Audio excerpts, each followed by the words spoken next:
The first time I sat in a doctor's waiting room, I did not know what to do with the chair. I know how that sounds. I know what you are thinking. A chair is a chair. You sit in it. But this chair was different from any chair I had ever sat in. It was upholstered in a kind of fabric I did not recognize, something synthetic and slightly cool to the touch. And it swiveled slightly when I shifted my weight, and the room around it was lit by a kind of flat white light that came from the ceiling in a way that cast no shadows anywhere and made everything look like it was the same distance from your eyes regardless of where you looked. And there was music coming from somewhere I could not locate, soft and structureless, not a song exactly, more like the idea of sound. And the air smelled like nothing, which was its own kind of smell because I had never been in a room that smelled like nothing before. Every room I had ever been in smelled like something. Wood, animals, food cooking, people, candle wax, lye soap. The outside coming in under the door. This room smelled like nothing, and it was the most disorienting thing I had experienced in the 8 months since I had left. I was 22 years old. I had been outside the community for 8 months. I had learned, in those 8 months, how to use a cell phone, how to open a bank account, how to ride a city bus, how to use a self-checkout machine at a grocery store, how to talk to people who made eye contact in the way that people outside make eye contact, directly and without the layered deference I had been trained to use. I had learned 100 small things that the people around me had learned so long ago they had forgotten they knew them, the way you forget you learned to breathe. But I had not yet seen a doctor. I had not seen a doctor in my entire life. Let me say that again clearly because I want you to understand what I mean by it. Not that I had rarely seen a doctor, not that my family avoided doctors when possible. In 22 years of living, I had never once sat across from a medical professional of any kind and been examined. Not as an infant. Not as a child. Not during the 2 pregnancies I had inside the community. Not once. When I finally sat down across from a doctor 8 months after leaving, she asked me for my medical history. I told her I did not have one. She looked up from her clipboard and said, in the careful way that doctors sometimes use when they are recalibrating, she said, "Nothing at all?" "Nothing at all," I said. She was quiet for a moment. Then she said, "All right, then we are going to start from the beginning." What she found, over the course of that appointment and the appointments that followed, shocked her. Her word. She used that word to a colleague in the hallway, outside the examination room, when she did not know I could hear her through the door. Shocked, I heard her say it plainly. I filed that word away, because by then I had learned that the words people used when they thought you were not listening were the most accurate words available. What she found shocked her. I am going to tell you what she found. But first I need to tell you about the 22 years that made the finding necessary. In the community where I grew up, the body was not something you discussed. I want to be precise about this because it is not quite the same as saying the body was shameful, though shame was certainly part of it. It is more accurate to say that the body was private in a way that went beyond modesty. Private the way the inside of a closed fist is private. You knew it was there. Everyone knew it was there. But you did not open it and look at it, and certainly you did not show it to anyone whose role it was to look at things professionally and name what they saw. Medicine, in the way the outside world understands medicine, was largely absent from my world. This is not uniformly true of all Amish communities. I know that. Different settlements have different relationships with medical care, and some Amish families use doctors regularly, particularly for acute injuries or emergencies. But in the specific community I grew up in, the old order settlement I have described before, the relationship with modern medicine was complicated by theology and by economics and by a deep cultural suspicion of institutions that existed outside the community's control. Theology first, because theology was always first. The body, in the understanding of the faith as it was practiced in my community, was in God's hands.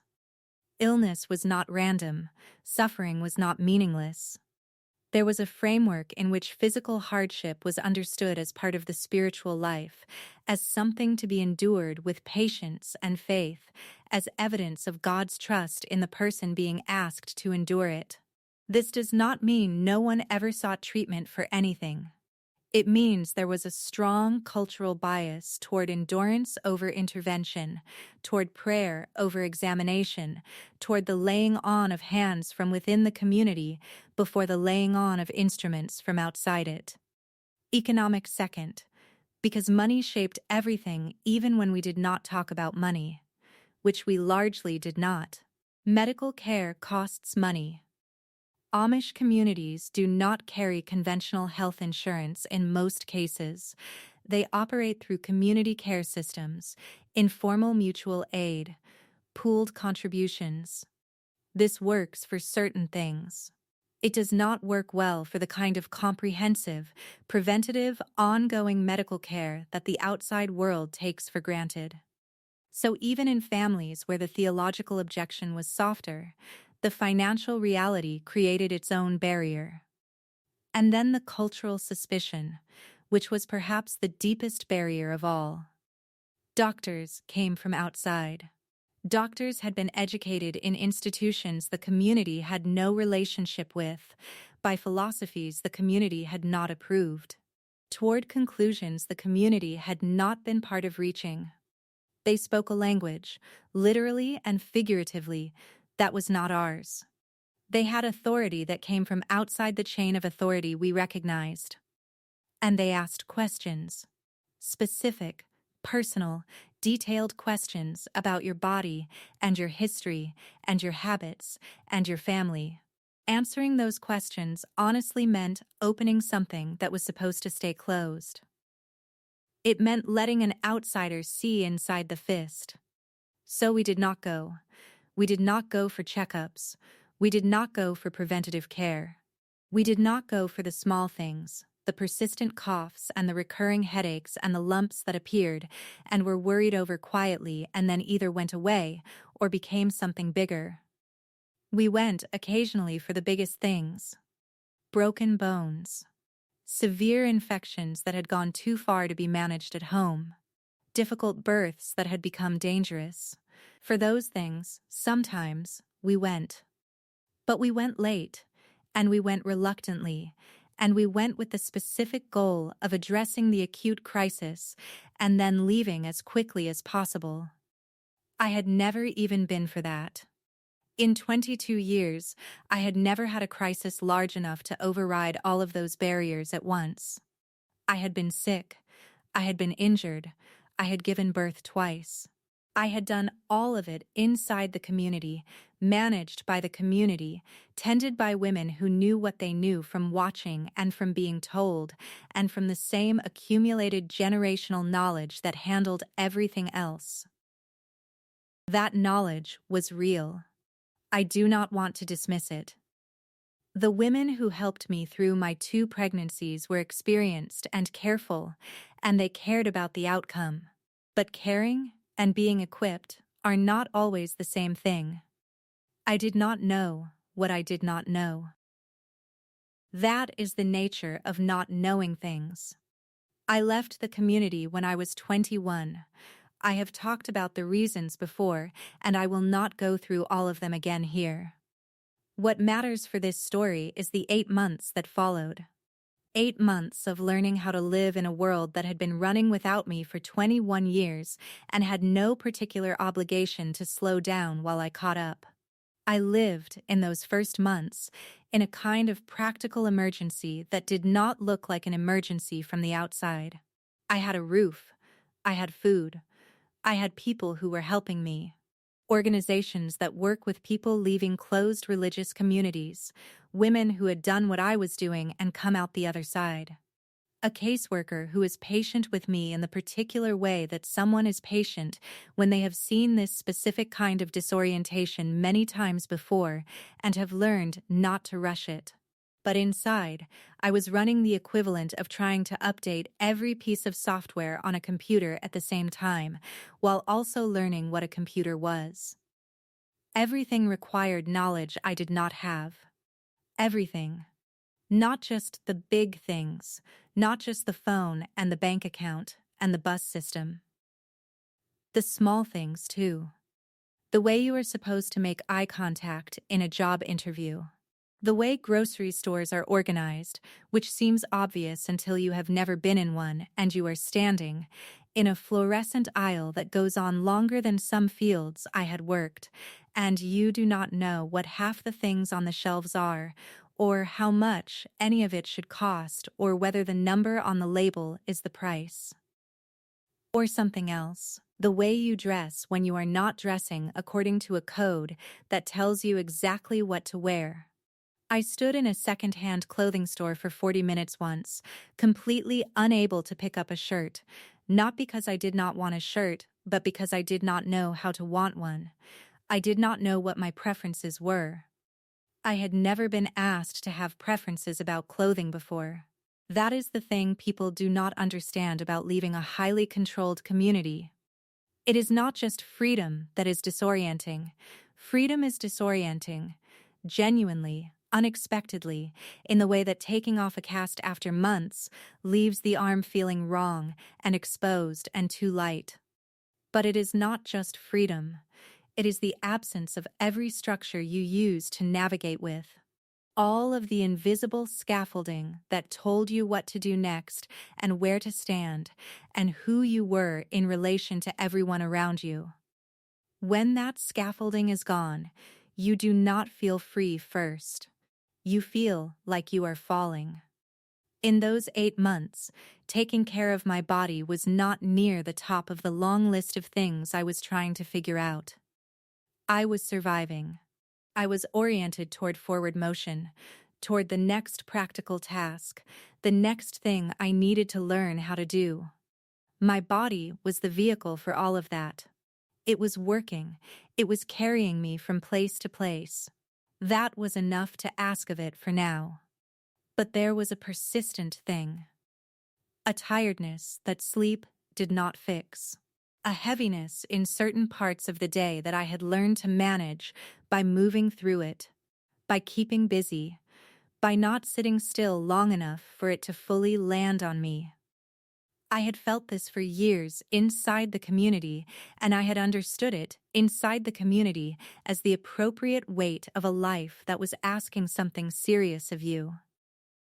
Work was supposed to be hard. Rest was supposed to be earned. If you were tired, it meant you were working. That was not a problem. That was the point. But outside, people kept asking me if I was okay, not because I was visibly ill. Because something in the way I moved or the way I sat or the way I sometimes went very still and quiet in the middle of a conversation made the people around me ask the question, "Are you okay?" I always said yes. Because I did not have a different answer. I did not have the vocabulary for not okay yet. Not okay required knowing what okay felt like from the inside, and I did not have that reference point. My caseworker, at the 8-month mark, said, "We should get you in to see a doctor." Not because anything specific is wrong. Because you have never been, and because knowing the baseline is important. I said okay. I did not know what I was agreeing to. The waiting room was the first shock. The chair and the smell of nothing, and the sourceless music and the light without shadows. I sat in it for 20 minutes and watched the other people sitting in their own chairs, and I tried to understand the rules of the room. Because every room has rules, and I had always been good at reading the rules of rooms even when no one had explained them to me.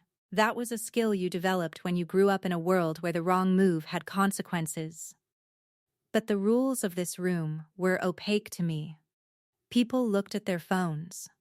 A child played with a toy from a basket in the corner.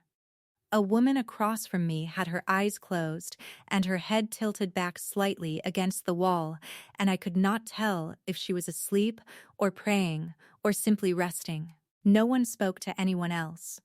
Everyone was in their own sealed world, which was itself a kind of cultural information I was still learning how to read. When they called my name, I stood up too quickly, and the chair rolled back an inch and made a sound, and I felt the heat of embarrassment in my face the way I had felt it 100 times in the last 8 months. The particular heat of not knowing how a simple thing worked. The nurse who led me back to the examination room was kind in a practiced way, the way people are kind when kindness is part of the job and they have not lost it yet. Which is a real kind of kindness, it counts. She took my blood pressure and my temperature and weighed me and asked me questions from a form, and I answered them as accurately as I could. When she got to the section about medical history, she paused the same way the doctor would pause later. She asked when my last physical had been. I told her I had never had one. She wrote something on the form. She did not say anything else about it. She told me the doctor would be in shortly, and she left. I sat on the examination table, which was covered in paper that crinkled every time I moved, and I looked at the posters on the walls. There were posters explaining the anatomy of the ear and the stages of fetal development, and a chart of the human spine. I looked at the spine chart for a long time. I had a spine. I had always had a spine. I had never seen a picture of what it looked like from the inside. The doctor came in. She was a woman in her 50s, unhurried in the specific way that competent people are unhurried, like they have decided time is not the point, and accuracy is the point, and those two things require different rhythms. She introduced herself and shook my hand and sat down across from me on a rolling stool and looked at me with a directness that I was still learning not to flinch from. She said, "Your nurse tells me you've never had a physical examination." I said, "That is correct." She said, "All right." She said it the way my caseworker said all right sometimes, like she was internally reorganizing her approach to something without showing the reorganization on her face. "Then we are going to take our time today," she said. "I want to ask you some questions first, and I want you to tell me anything that comes to mind, even if it seems unimportant. Especially if it seems unimportant." I told her about the tiredness. She listened without writing anything down, which I noticed. She asked me to describe it more specifically. I told her it was not the tiredness of not enough sleep. I told her it was something underneath sleep, something that sleep moved around but did not reach. She nodded slowly. She asked about my diet inside the community and outside of it.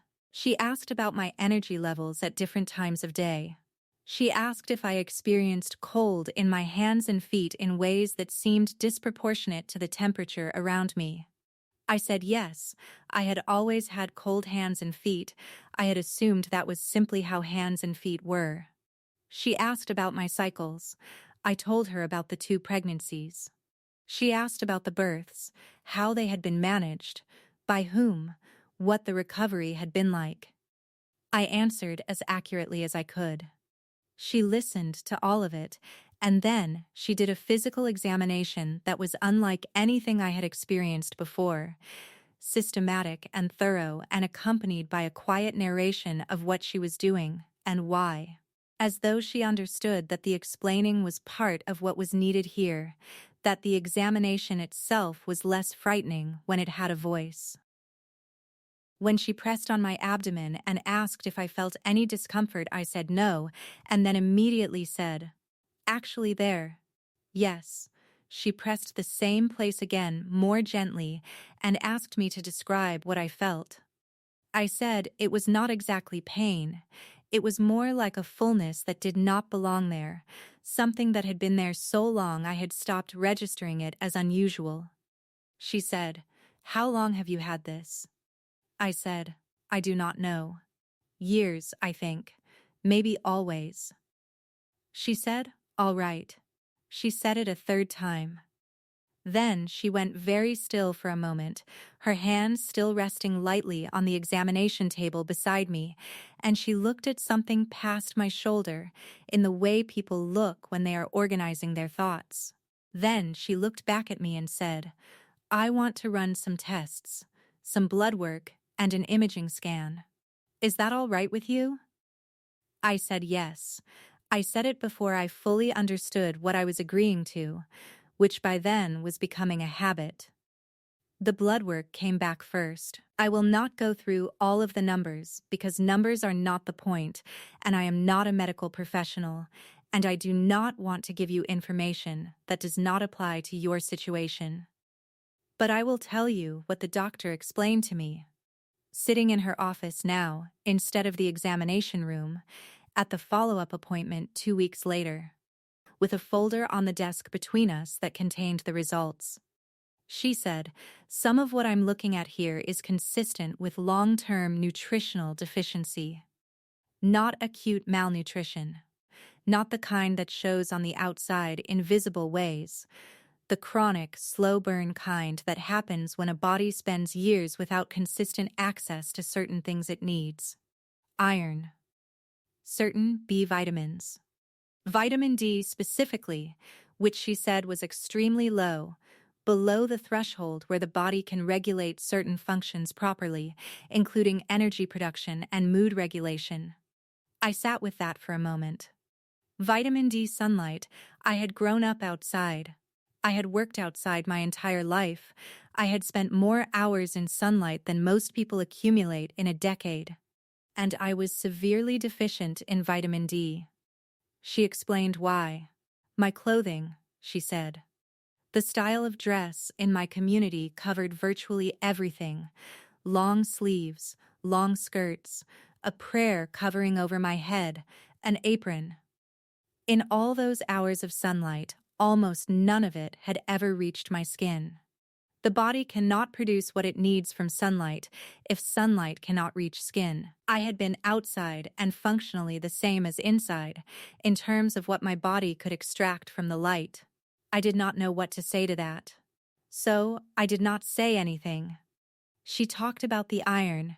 She asked about my diet, and I told her what we ate, and she listened carefully, and she explained that what I was describing, while it contained many things that were genuinely nutritious, was structurally low in the specific forms of iron that the body absorbs most efficiently, and had been consistently so for my entire life, and that the 2 pregnancies had drawn on reserves that had not been adequate to begin with, and had not been replenished in the way they would have been if I had received any prenatal care beyond what the women in the community provided. I asked her what prenatal care would have involved. She told me. She went through it carefully and without judgment. The testing, the monitoring, the specific supplements, the screening for conditions that are more common in certain genetic populations. I listened to the list, and I felt something I am going to call grief, though it was not quite that. It was the specific feeling of understanding in retrospect what you were deprived of, the retroactive weight of absence. And then, she said, I also want to talk to you about something that came up in the imaging. The imaging had been an ultrasound. I had experienced an ultrasound before, during my second pregnancy, at a clinic that a woman in the community had driven me to quietly, without telling most people, because there had been a concern about the position of the baby late in the pregnancy. That had been my only experience with medical imaging before. This ultrasound was different. This one was looking at me, not at a child inside me. I had lain on the table, and the technician had moved the instrument across my abdomen with a professional detachment that I had tried to match, lying still and looking at the ceiling with my hands flat at my sides. I had not seen the images. The technician had not narrated what she was seeing. She had said things like, hold still and take a breath and try to relax, and I had done all of those things, And then I had gone home and waited 2 weeks. Now the doctor showed me the images on a screen. She pointed to things and explained what I was looking at. And then she pointed to something and used a word I did not know. She said the word slowly, watching my face, and then she explained it. She told me what it was, that it was a mass, that it had certain characteristics on the imaging that suggested it had been there for some time, that the size and the appearance of it needed further investigation to understand fully what it was and what it meant. She told me what the further investigation would involve. She told me what the possible outcomes of that investigation were, from the most benign to the ones that required more serious attention. She told me all of it in the same unhurried, organized way she had told me everything else. Like accuracy was more important than comfort, but that did not mean comfort was irrelevant. She said, "I want to ask you something, and I want you to be honest with me if you can." I said yes. She said, "Have you had any symptoms in this area? Pain, or pressure, or irregular bleeding, or anything that felt unusual to you?" I thought about it. I thought about the fullness I had described to her in the examination room. I thought about the months inside the community when I had felt something I had attributed to the aftermath of childbirth. Something that never quite resolved the way I expected it to. I thought about the times I had moved in a certain way and felt a pull somewhere low and deep that I had named, privately, as a lingering soreness, from the work, from the lifting, from the births, from the ordinary physical demands of the life I was living. I told her all of this. She was quiet for a moment. Then she said, "And this is the sentence I want you to hear. This is the sentence I have thought about more than almost any other sentence from my life outside the community," she said. "If you had been seen regularly from childhood, we would likely have found this much earlier." Much earlier. The two words sat in the air between us, and I looked at them the way you look at something you cannot quite bring your eyes to focus on. Much earlier. I want to be careful here about what I tell you, because my story is mine, and the medical details of it belong to me, and I am choosing what to share. What I will tell you is this: it was not cancer. After the further investigation, after the additional appointments and the additional imaging and the conversation with a specialist who was also a woman and also unhurried, after all of that, it was determined that what they had found was serious and required treatment, but was not the worst version of itself. I was fortunate in that specific way. The thing that was inside me was treatable. But here's what the doctor said at the end of the specialist appointment. She said, "You will need to take care of yourself going forward in a way that you have not been able to until now." She said, "Your body has been doing a great deal with very little support for a very long time." She said, "It has been remarkably resilient." But resilience is not the same as health. Resilience is not the same as health. I wrote that sentence down that afternoon in the notebook I had started keeping. I wrote it down and underlined it, and I looked at it for a long time. I want to tell you about the other things she found. Not just the mass, not just the deficiencies, but the accumulation of smaller things that together told a story I had not known I was living inside. My teeth. I had not thought of my teeth as a medical matter. They were teeth. They functioned. I ate with them. In the community, dental care was even further outside the frame of ordinary life than medical care. There were people who had lost teeth and lived with the loss. There were folk remedies for toothache, clove oil and salt water and endurance. There were people whose mouths by middle age had become archives of untreated problems, cracked teeth and worn enamel, and the slow structural damage that accumulates over decades of inadequate care. I had not yet reached middle age. But when the doctor referred me to a dentist and the dentist did her own examination, she found in my 22-year-old mouth evidence of years of untreated decay in multiple teeth, early-stage gum disease, and enamel erosion from a diet that had been high in certain acids without the counterbalancing interventions that would have been recommended if anyone had been monitoring things. She fixed what could be fixed that day. She referred me to a specialist for 2 teeth that required more complex treatment. She was gentle about it. She did not make me feel ashamed, which I appreciated because I was already navigating a feeling that sat adjacent to shame without being quite the same thing. It was more like the feeling of learning something about your own past that you cannot go back and change. A kind of helpless retroactive knowledge. She said, "These things are fixable. All of them. It takes time and it takes showing up for appointments, which I know is a new habit. But everything I'm seeing here is addressable." Addressable. I added that word to my notebook too. My eyes. I had not thought of my vision as a problem because I had not had a reference point for what unimpaired vision felt like. I had always seen the way I saw. Things at a distance were slightly soft at the edges. I had assumed that was how distance looked to everyone.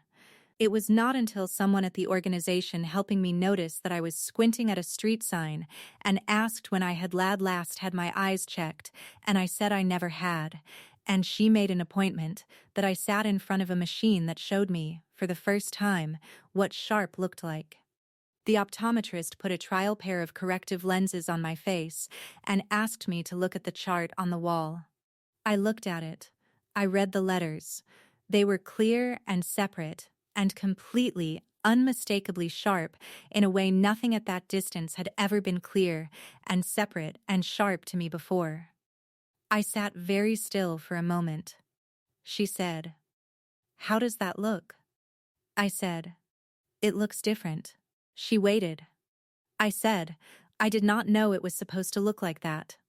She said something to me then that I have never forgotten. She said, "That's the thing about vision correction. Until you can see clearly, you don't know what you've been missing. You just think that's what seeing is." I thought about that sentence for days afterward. I thought about it in a way that had nothing to do with eyes. My mental health. I want to talk about this carefully because I know it is the part that is easiest to mishandle, either by dramatizing it or by minimizing it, and I want to do neither. At the 8-month mark, when I first saw the doctor, I was not in crisis. I was not unable to function. I was doing, by external measures, remarkably well for someone who had done what I had done in the previous 8 months. I was learning things quickly. I was adapting. I was engaging with the world around me with a speed that surprised some of the people who were helping me.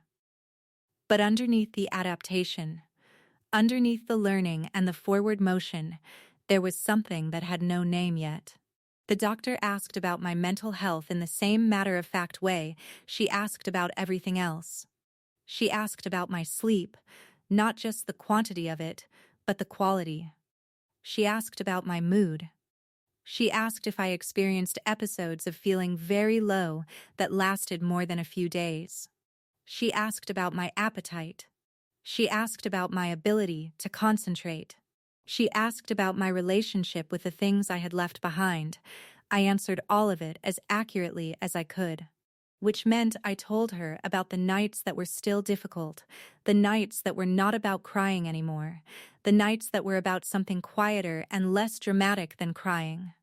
The nights that were just about a kind of emptiness that sat in the chest and did not seem to have a specific cause or a specific cure. I told her about the way certain ordinary moments outside the community, a particular smell or a sound, or the way afternoon light falls at a certain angle, would suddenly make me feel like I was standing in 2 places at once, inside the community and outside it at the same time, belonging fully to neither. She listened to all of it. She asked follow-up questions, careful ones, The kind that showed she was tracking not just the information, but the shape of it. Then she said, "What you are describing sounds consistent with grief. Complicated grief, layered grief, the kind that happens when what you have lost is not a person, but an entire world. The kind that gets confused because the world you lost also contained things that were harmful to you, and you cannot always separate the love from the harm when they have been braided together your whole life." I had not heard anyone name it like that before. "Braided," she said. "I would like to refer you to someone you can talk to. Someone trained in exactly this kind of transition. Not because something is wrong with you. Because you are carrying a very heavy thing in a context where you have very few tools for carrying it, and building those tools takes time and support." I said yes. Again, before I fully understood what I was agreeing to. But this time, the yes felt more deliberate. This time, it felt like I was agreeing to something I actually wanted. The therapist I was referred to was a woman who specialized in religious transition and high-control community exit. In our first session, she did not ask me to tell my story from the beginning. She asked me what I was most confused about right now. I said I was confused about who I was outside of the roles I had been given. I said I was not sure there was a self underneath those roles, and that the possibility that there might not be was the thing I was most afraid to look at directly. She said, "Let's look at it together." We looked at it together for a long time. That is its own story. But I will tell you that it was in those sessions that I began to develop the language I mentioned before. The language for what had happened to me. The vocabulary that let me hold the experience in a way that did not crush me under its weight. Word by word, session by session, the sentences got a little more accurate. The map got a little more detailed. I got a little more able to tell the difference between who I had been told to be and who I actually was. That is still a project in progress. I suspect it will always be. I want to talk about the children I left behind. I have said before that I will not tell their story here. I meant that, and I mean it still. But I want to talk about something the doctor said during one of our follow-up appointments, when we were discussing my history and I mentioned the 2 births, and she asked some follow-up questions about their health as infants. I told her what I knew, which was that they had seemed healthy, that the women who helped with the births had said they were healthy, that they had grown and eaten and cried the way babies were supposed to grow and eat and cry. I told her that I had not been worried about their health, specifically at the time. That worry had not been the thing driving my leaving. She said, "I understand. But I want to ask you something." I said yes. She said, "If you had received the care that you deserved, all of it, throughout your life, and they had received the same, what might be different?" I sat with that for a long time. I still sit with it. I do not have a complete answer. But the question itself does something. The asking of it does something. In the same way that a window being opened does something to a room that has been closed for a long time. It does not fix anything immediately. It just lets air in. And air changes things, slowly, the way things that matter usually change, not all at once but in the direction of becoming possible. What might be different? I think about my daughter specifically, the girl, who was not yet 2 when I left, and I think about the girl she is becoming right now, inside that community. And I think about what she knows and does not know about her body, and what will be decided for her and when and by whom, and whether anyone will ask her what she thinks before the decisions are made. I think about whether she will cry at night, and what word she will be given for the crying. I think about whether there will be a doctor, at any point, at any age, who will sit across from her and say, "Tell me everything, even the things that seem unimportant." Especially those. I hope there is. I do not know if there will be. Let me tell you what I know now, from the outside of the thing, about what the absence of medical care actually means in practice. Not in theory, not as a political statement or an indictment of any specific community. In the specific, granular, lived reality of a human body moving through time without anyone monitoring its progress. It means that problems become invisible by becoming familiar. The fullness in my abdomen that the doctor found on the imaging had been there for long enough that I had stopped experiencing it as a problem and started experiencing it as myself. It had become part of my baseline, part of what normal felt like from the inside. I could not flag it as unusual, because unusual requires a reference point. I did not have a reference point. I only had my own experience, which was the only experience available to me, and within that experience, that fullness was simply part of what it felt like to be me. This is what chronic unaddressed health issues do to a person over time. They do not stay dramatic. They normalize. They merge with the texture of ordinary life. The tiredness becomes your personality. The pain becomes your threshold. The diminishment becomes your baseline, and once it is your baseline, you cannot see it as diminishment anymore. You just think that this is what life feels like. You just think this is what a body is. And the people around you who have also never had their baselines checked, who are also managing their own invisible accumulations, cannot see yours either.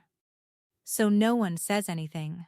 No one notices. The community continues, and the women do their work, and the men do their work, and the children grow, and are handed the same tools and the same absences, and the cycle completes itself and begins again. It means that consent cannot be fully meaningful without information. When I was 17 years old, and my community was making decisions about my life, I did not have the information I needed to make decisions of my own, not just about my health, about everything. But health is where this becomes most concrete and most personal. I did not know what was happening inside my own body. I did not know what my body needed or what it was missing or what it was quietly managing on my behalf without telling me. I did not have the vocabulary for my own physical experience. I had been given a body and told to use it in service of the community's needs, and the idea that the body itself might have needs, specific, identifiable, addressable needs that required expert attention, that idea was not part of the framework I had been raised inside. It means that the concept of preventative care is almost completely alien. In the world I came from, you did not do things to prevent problems. You endured problems when they arrived and trusted that endurance was sufficient. Preventative care requires a relationship with the future in which the future is something you can influence through action you take today. The theological framework I was raised inside was ambivalent about that relationship at best. God's will was God's will. The body was in God's hands. Taking specific deliberate action to ensure your own health had an edge of presumption to it, an edge of saying that you knew better than God what should happen to your body, and that was not a comfortable place to stand. What I understand now, from the outside, is that this framework is not theologically necessary. It is not inherent to faith. There are deeply faithful people of every religious tradition who take care of their health, who see doctors, who treat their bodies as something worth monitoring and maintaining, and who do not experience this as contradicting their faith, but as an expression of it, as stewardship of the life they have been given.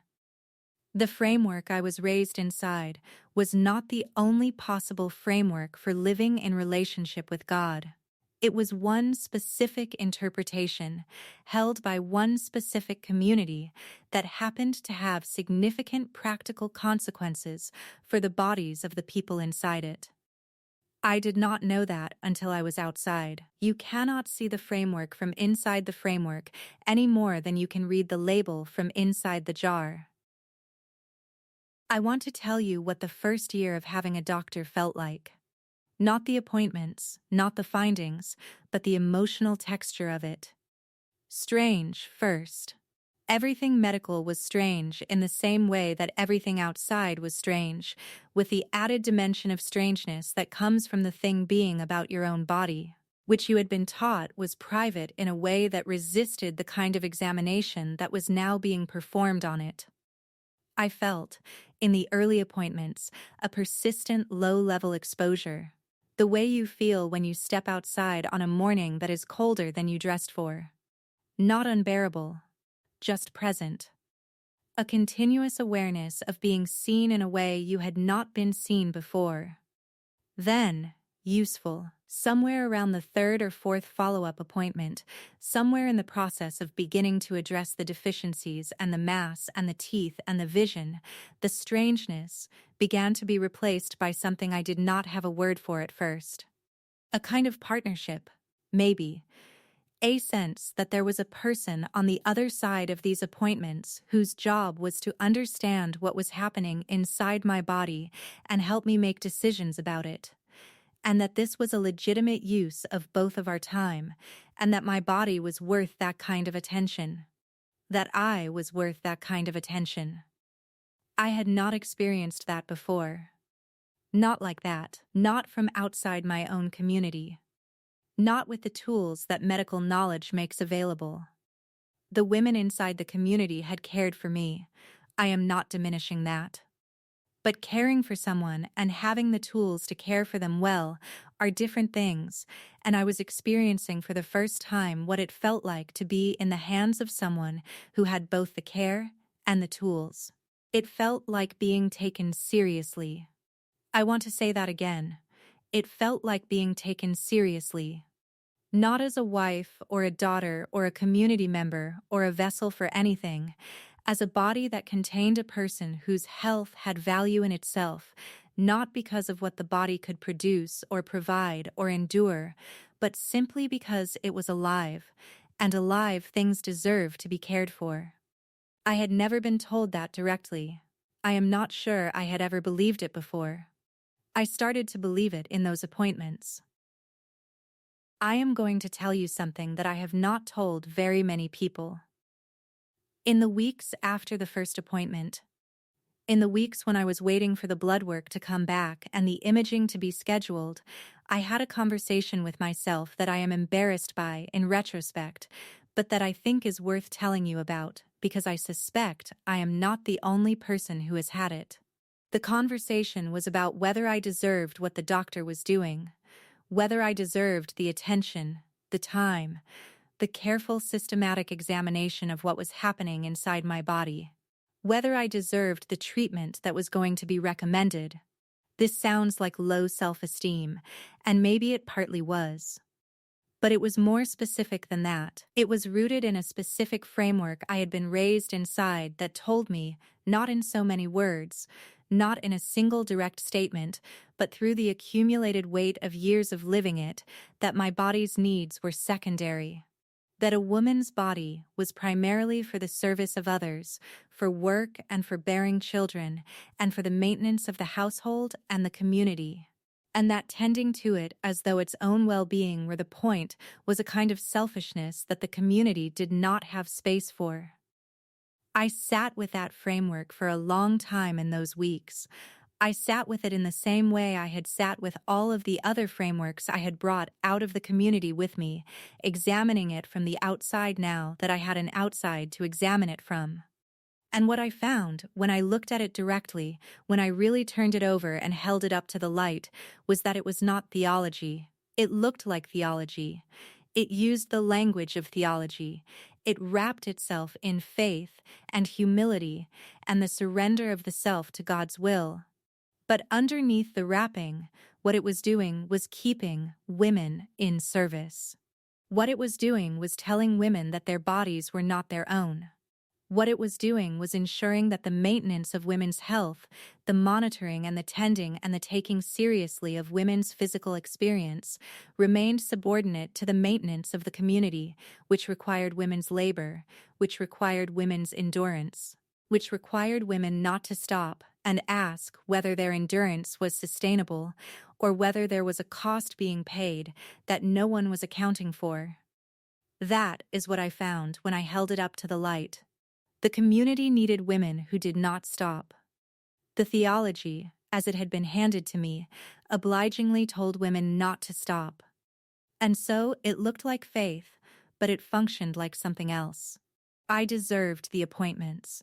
I decided that in those weeks, and I have not changed my mind since. Not because I earned it, not because of anything I had done or produced or provided. Because I was a person. Because persons deserve to know what is happening inside their own bodies. Because that knowledge is not a luxury or a vanity or a selfishness. It is a basic requirement of being alive in a body that you are, in fact, allowed to know what that body is doing. I want to talk to you about the community now. Not to condemn it. I have worked hard to get past the place where condemnation was the primary thing I felt, not because condemnation is wrong, but because it is not useful to me. It does not help me move forward. It keeps me anchored to the past in a way that makes it harder to build the present. But I want to talk about what I would want for the people still inside. I would want them to be seen. Not just spiritually, physically, by someone with the training to understand what they are looking at. Not because the outside world's medicine is infallible, or because the community's knowledge is worthless. The knowledge the community holds is real. The understanding of plants and seasons and the body's relationship to work and to rest is real. The mutual care, the showing up when someone is sick, the cooking of food and the sitting with, that is real medicine in the oldest sense of the word. I do not want to take that away. I want them to have that, and also have a doctor who looks at their blood work once a year. I want them to have the community's care, and also have clean eyes, and addressed teeth, and known baselines. I want them to have faith, and also have the specific knowledge that their bodies deserve attention independent of what their bodies can produce. I want them to know the difference between tired because you have been working hard and tired because your body is trying to tell you something it has been trying to tell you for years and you have not had the tools to hear it.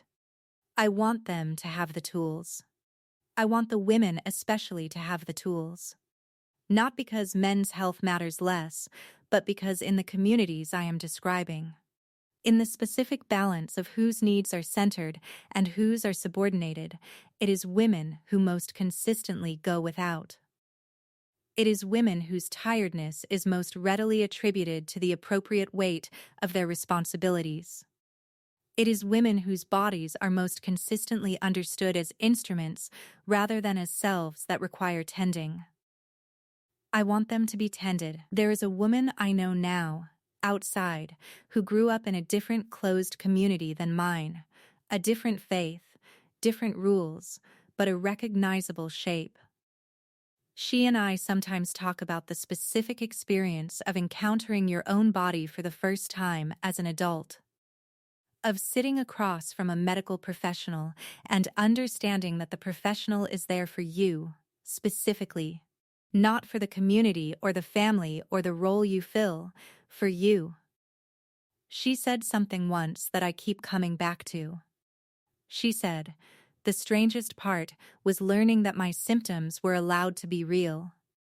That I was allowed to say that something hurt without first establishing that the hurting was not self-indulgent or distracting from more important things.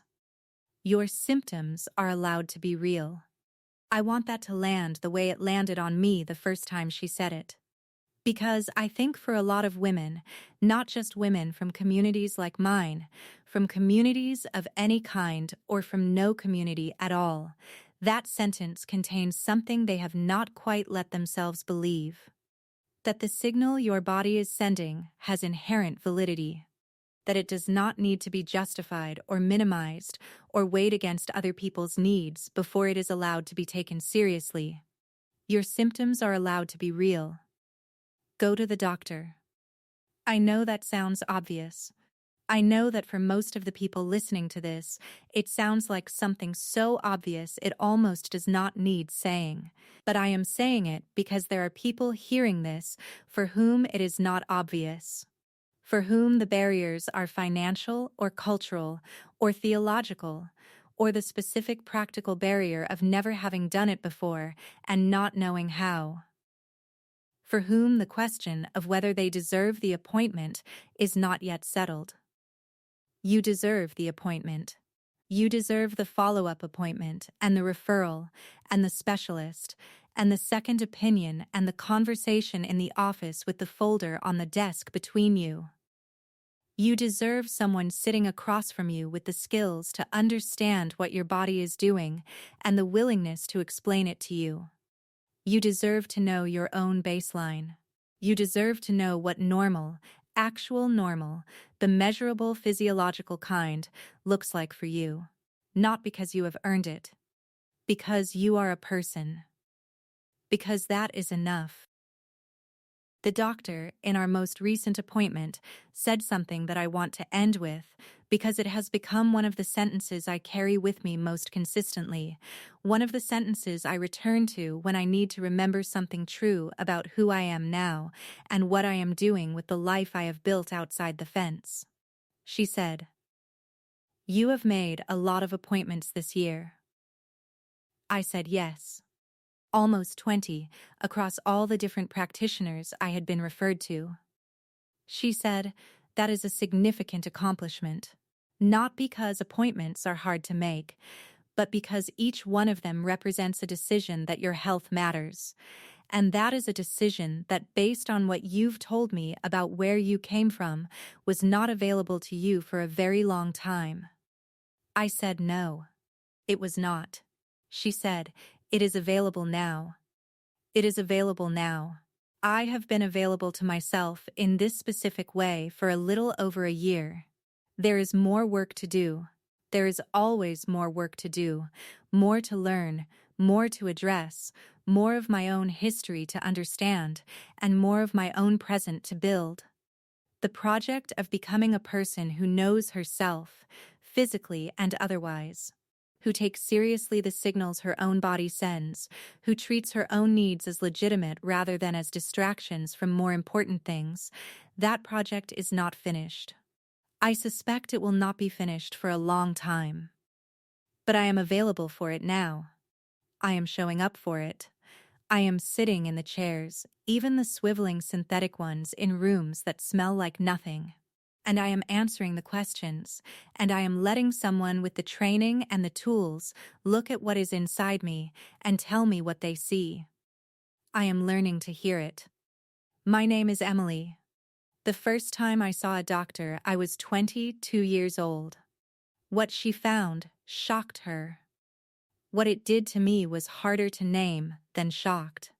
What it did to me was open something, a door I did not know existed, behind which there was a version of myself I had not yet met, a self who knew what was happening inside her own body, a self who was allowed to know, a self for whom that knowledge was not a luxury or a rebellion, but simply a right. I am still meeting her. I am not finished yet. But I am showing up. Every appointment.